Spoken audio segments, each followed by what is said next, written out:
Level 1. The applicant. You apply online like everyone else. There's a form on the CIA website sitting right between the careers page and a stock photo of diverse professionals shaking hands like it's a Fortune 500 recruitment ad. You fill in your name, your education, your work history. You click submit and wait. 6 months. No confirmation email. No tracking number. No, your application is important to us. Just silence. The kind of silence that makes you wonder if the form even worked, or if you just handed your entire personal history to a phishing site. Then one day, you get an email. They want to interview you, not for a desk job pushing policy papers, not for the analyst track where your biggest threat is carpal tunnel from typing too many reports. They want you for the clandestine service, the sharp end of the spear. You fly to Virginia on your own dime. The building looks like any other government office. Fluorescent lights that hum at a frequency designed to slowly erode your will to live. Bad coffee. A man in a gray suit who looks like he was born in that chair asks you questions for 4 hours. Where did you grow up? What languages do you speak? Have you ever used drugs? Have you ever been arrested? Have you ever traveled to certain countries? The questions seem random, but they're not. They're building a profile. They're looking for patterns. They're looking for lies. But more importantly, they're looking for something most people don't have. The psychological profile of someone who can live a double life indefinitely without cracking. You pass the interview. Then comes the polygraph. You sit in a chair with sensors strapped to your chest, your fingers, your arm. A technician asks you questions while monitoring your heart rate, your breathing, your skin conductivity. Have you ever committed a crime you weren't caught for? Have you ever betrayed a friend? Have you ever had thoughts about harming yourself or others? The machine can't actually detect lies. It's essentially a theater prop with wires. But you don't know that. You sweat, you stutter, you tell the truth because you're terrified of what happens if you don't. 3 weeks later, you get a letter. You've been accepted into the clandestine service trainee program. Welcome to the CIA. But here's the fine print they don't mention. You're not being recruited for the version of the agency that briefs senators and writes memos. You're being funneled toward the side that doesn't exist on any organizational chart. The Black Ops pipeline. And the first rule of that pipeline is that nobody tells you you're in it until it's too late to walk away. Level 2. The trainee. They send you to Camp Peary, Virginia. The locals call it the farm. It's 9,000 acres of woods, swamps, and training facilities surrounded by fences and armed guards. For the next 18 months, this is your world. You wake up at 5 a.m. You run 5 miles before breakfast. You sit in classrooms learning about foreign governments, terrorist organizations, and intelligence tradecraft. That's the agency's polished word for spy skills. You learn how to spot surveillance. There's a car that's been behind you for 3 turns. There's a man reading a newspaper who looked at you twice. There's a woman on a park bench who was at the coffee shop this morning. You learn to see patterns that civilians miss because civilians aren't trained to assume the entire world is watching them. You learn how to lose a tail. You duck into a department store, walk through 3 floors, exit through the loading dock, hop in a waiting car, and disappear. You learn how to pick locks, crack safes, plant bugs, and photograph documents without being detected. You practice on real equipment. The safes come from embassies. The locks come from government buildings. You learn how to recruit assets, which is their sanitized word for convincing people to betray their countries. You study psychology, manipulation, persuasion. You learn the 4 motivations: money, ideology, coercion, and ego. Everyone fits into one of these categories. Your job is to figure out which one and exploit it. But here's where your track starts to diverge from the standard pipeline. While the regular trainees are polishing their diplomatic approach, you get pulled into supplementary sessions, extra blocks on the schedule that nobody talks about. Advanced resistance techniques, psychological stress inoculation, compartmentalized decision-making under extreme duress. They're not just teaching you to be a spy. They're stress testing whether you can operate when everything goes sideways and there's no embassy to run to. The washout rate is 40%. Some people crack under the pressure. Some people can't handle the deception. Some people are too moral for this work. The people who make it aren't necessarily the smartest or the strongest. They're the ones who can lie convincingly to anyone, including themselves. They're the ones who can compartmentalize, who can do terrible things and then go home and eat dinner like nothing happened. You graduate in the top 15% of your class. They give you a badge and a cover identity. You are now a CIA operations officer. But that badge is temporary. They already have other plans for you. Level 3.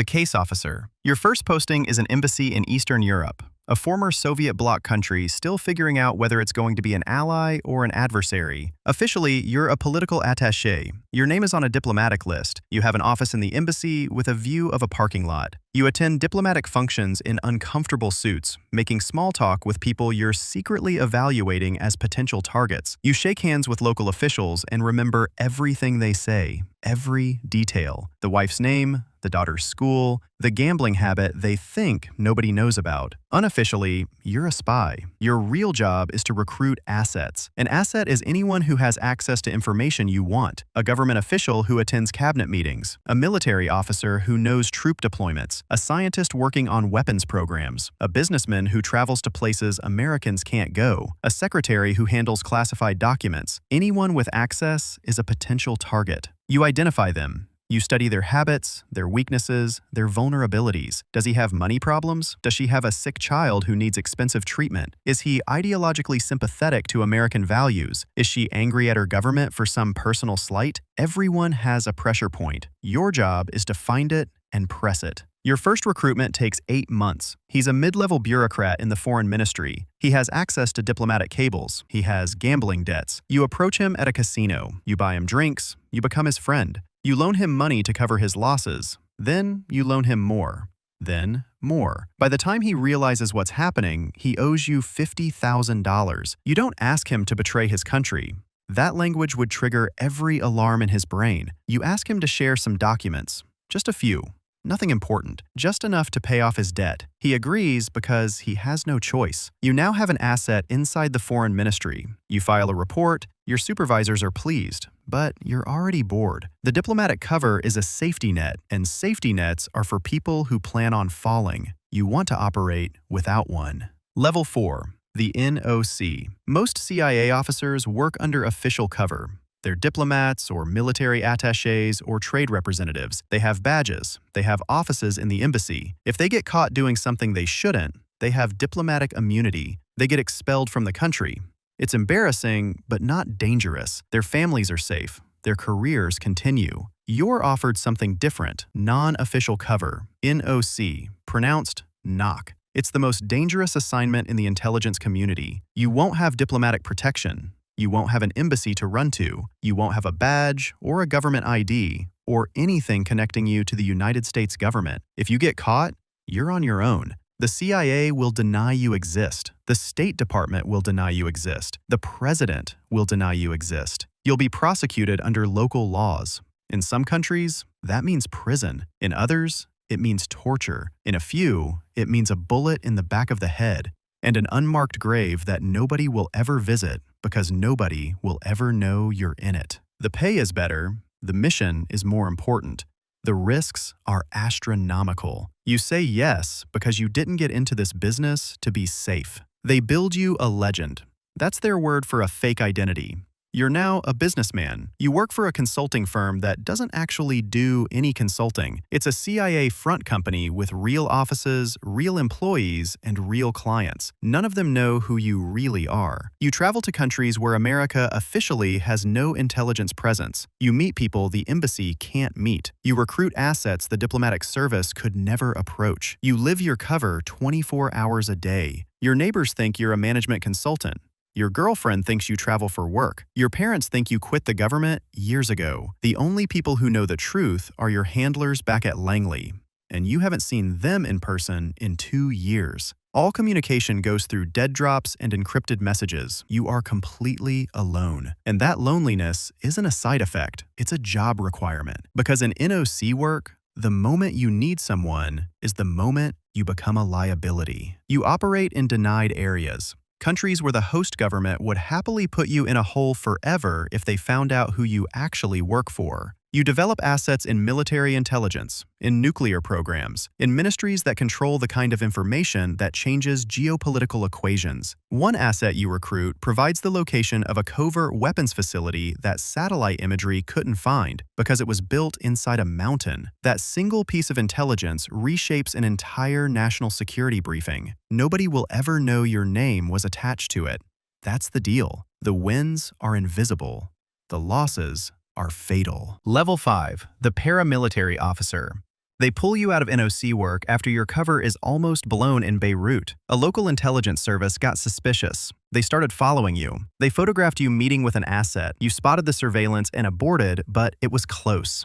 Too close. You're not burned, but you're compromised. You can never go back to that region. Your face is in a file now. They offer you a new path. The Special Activities Division, SAD. This is the CIA's paramilitary arm. These aren't spies who occasionally carry guns. These are soldiers who occasionally gather intelligence. The most elite unit within SAD is the Special Operations Group, SOG. These are the people who go where the military can't go. They do the jobs that are too sensitive, too deniable, too illegal for official armed forces. You go through another round of training. This time, it's not lockpicking and surveillance detection. It's 6 months of the most intense military training on the planet. Small unit tactics, close quarters combat, explosives and demolitions, advanced weapons training with every firearm manufactured in the last 50 years, high-altitude parachute operations, combat diving, survival, evasion, resistance, and escape. Most of your instructors are former Delta Force or SEAL Team 6.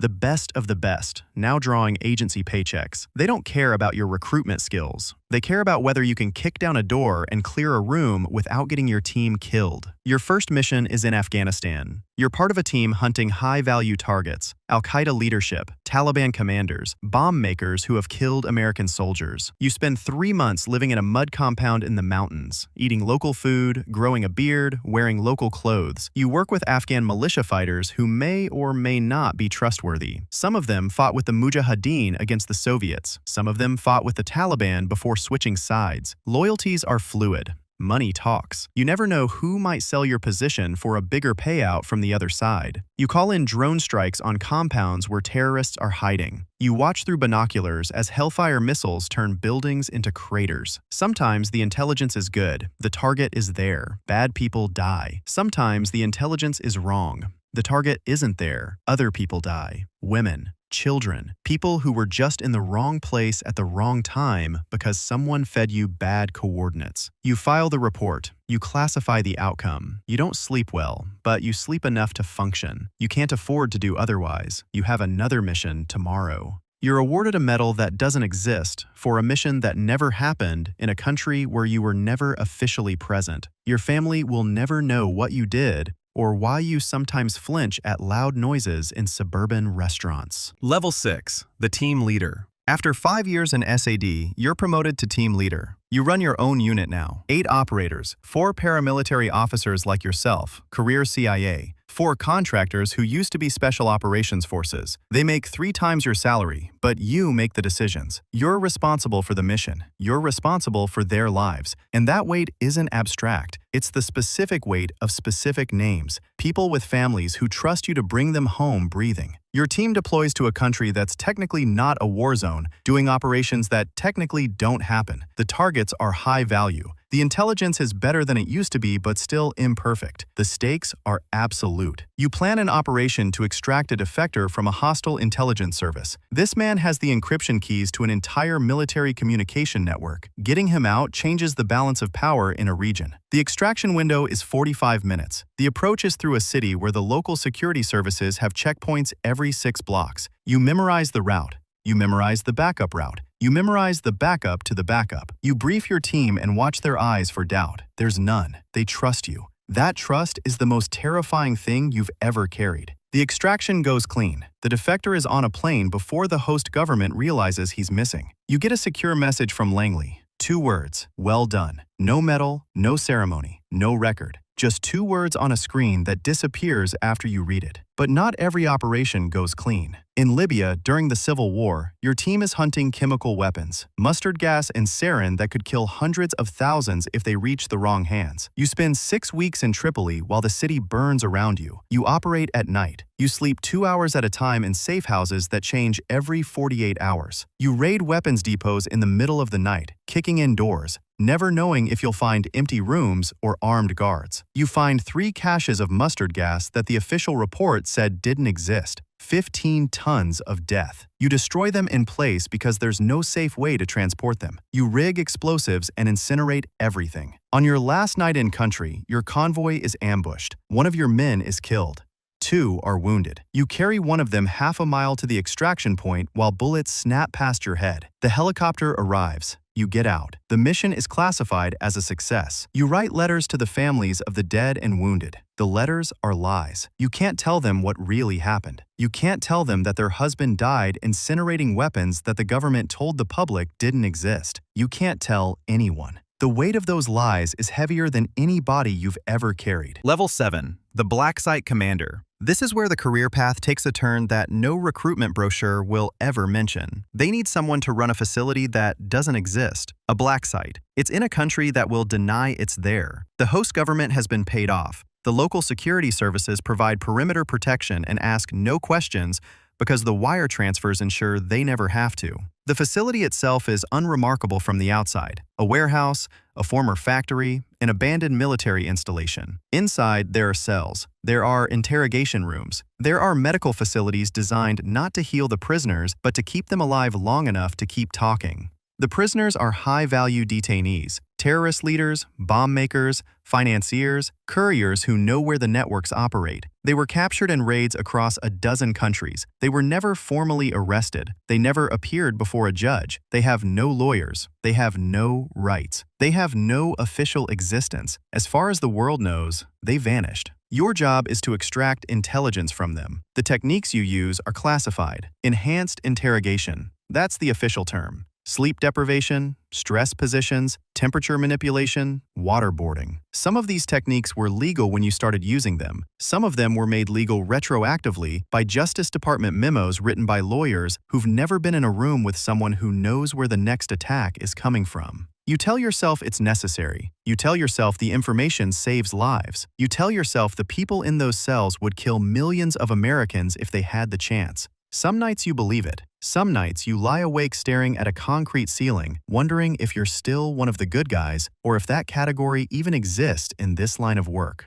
One detainee breaks after 72 hours. He gives you a name. That name leads to a cell. That cell was planning a coordinated attack on 3 European capitals. The intel saves an estimated 400 lives. Another detainee gives you nothing. Months of pressure, and he gives you nothing because he had nothing to give. He was in the wrong place. Bad intelligence. A case of mistaken identity that ruined a man who might have been innocent. You don't get to undo that. There's no appeals process in a facility that doesn't exist. You run the site for 2 years. When you leave, they give you a commendation that will never appear in any record. Someone else takes your chair. You don't ask who. You don't want to know. But the faces follow you. They always do. Level 8. The Station Chief.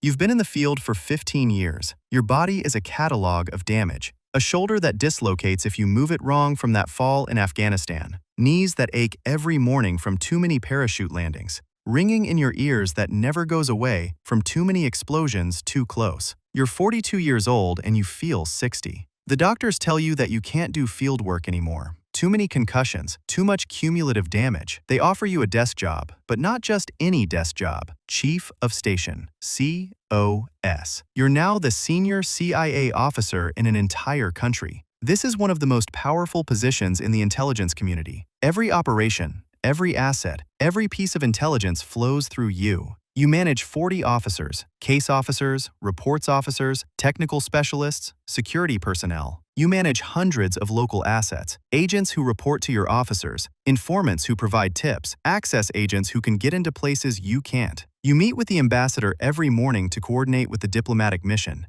You meet with local intelligence services to maintain liaison relationships. Some of them are allies. Some of them are adversaries pretending to be allies. Some of them are assets you recruited years ago who are now running their own services. The irony isn't lost on you. The politics are exhausting. Washington wants results. The embassy wants to avoid incidents. The local government wants to know why Americans keep showing up in places they shouldn't be. You balance all of it while running operations that could spark international crises if a single thing goes wrong. You approve ops that could reshape governments. You kill ops that could produce incredible intelligence but carry too much risk. Every decision is a gamble where the chips are human lives, and the house always has an edge. You sleep 4 hours a night. You haven't taken a vacation in 3 years. Your marriage ended during your second tour in the Middle East. Your kids are grown now. They don't really know you. They know the cover story. They know the person you pretended to be at birthday parties and school plays when you actually showed up.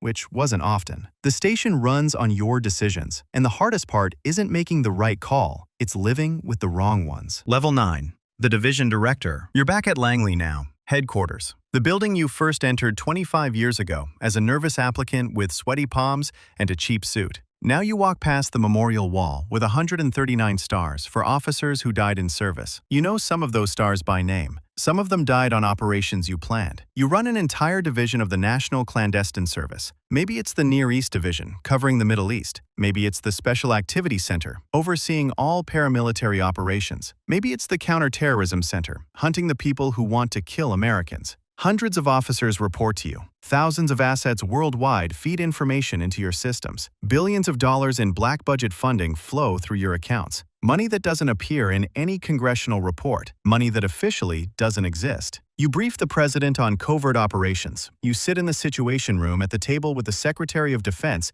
and the National Security Advisor, while decisions are made that will never be acknowledged publicly. You recommend targets for drone strikes. You authorize operations in countries where the U.S. isn't officially operating. Syria, Iran, Pakistan. Countries that are technically allies, countries that are technically enemies, countries where the line between the two changes week to week, depending on who got paid and who got threatened. You sign off on activities that would be front-page scandals if anyone ever found out about them. You testify before congressional intelligence committees, but the real briefings happen in closed sessions, with no transcripts and no recording devices. The senators ask questions. You give answers that are technically true, but carefully incomplete. Everyone in the room knows the game. They don't want the details. They want plausible deniability. You give it to them because that's how the machine works. The operations continue. The bodies accumulate in countries most Americans couldn't find on a map with both hands and a flashlight. The intelligence flows. Some of it prevents attacks. Some of it leads to more attacks. The whole apparatus is a machine that runs on secrets and blood, and you're one of the senior engineers who keeps it humming. You've long stopped asking whether any of this makes the world safer. The question is irrelevant. The machine doesn't stop because one person has doubts. The machine doesn't stop at all. Level 10. The Ghost. You retire after 30 years. 30 years of secrets. 30 years of operations that never happened, in countries you were never officially in, producing outcomes that will never be written in any history book. There's a small ceremony in a conference room at Langley. 50 people attend. Most of them you've worked with for decades. A few are officers you mentored who are now running their own divisions. The director gives a speech about your service to your country. He talks about sacrifices. He talks about dedication. He talks about the price of freedom. Your colleagues applaud. Some of them are crying. You're not. You used up that particular human function somewhere around year 15. You receive a medal. The Distinguished Intelligence Cross, the highest award the CIA can give. It will sit in a box in your closet because you can't display it. You can't explain it.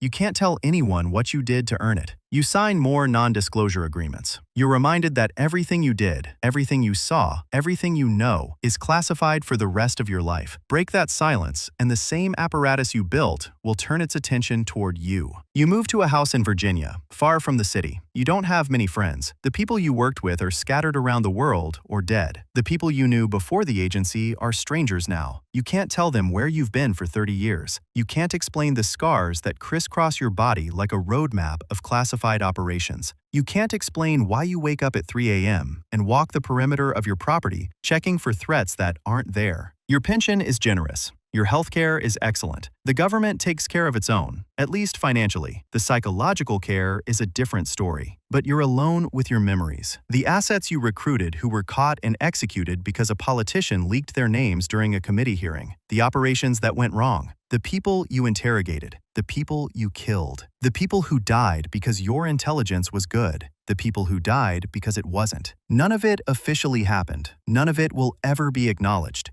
You sit on your porch some evenings and watch the sun go down, and you think about all the sunsets you missed in bunkers and black sites and mud compounds on the other side of the world. You think about the version of yourself that existed before all of this, the one who filled out a form on a government website because he wanted adventure. He wanted to serve his country. He wanted to be part of something bigger than himself. He was imagining Jason Bourne and James Bond and all the fictional spies who make this life look glamorous and clean and meaningful in a way that wraps up in 2 hours with credits and a soundtrack. That person is gone. He's been gone for decades. What's left is a ghost who knows too much about how the world actually works to ever be comfortable in it again. And somewhere right now, in a college dorm room, or a suburban apartment, or a military barracks, a young person is filling out that same application on the CIA website. They're dreaming of adventure. They're dreaming of serving their country. They're dreaming of being part of something bigger than themselves. They have no idea what they're really signing up for. They don't know about the loneliness. They don't know about the moral compromises. They don't know about the things they'll see that they can never unsee, and the things they'll do that they can never undo. They don't know that this job will hollow them out and fill them back up with secrets until there's nothing left of the original person. But they'll learn. They always do. The cycle begins again. That's a wrap for today. I've got more deep dives and receipts to drop soon. Hit sub so you don't miss the next leak.